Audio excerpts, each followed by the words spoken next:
ప్రకటన గ్రంథంలో యోహాను చిన్న పుస్తకాన్ని ఎందుకు తిన్నాడు?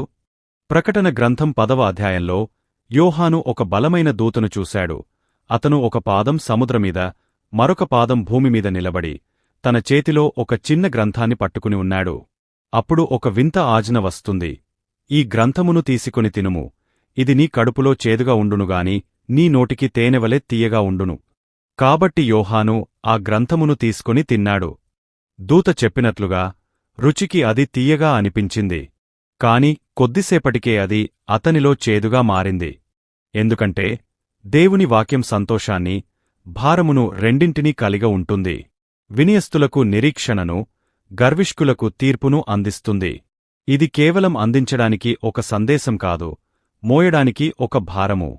యోహాను మాట్లాడే ముందు తాను చెప్పబోయే మాటల అగ్నిని అతను అనుభవించాల్సి వచ్చింది. ఎందుకంటే నిజ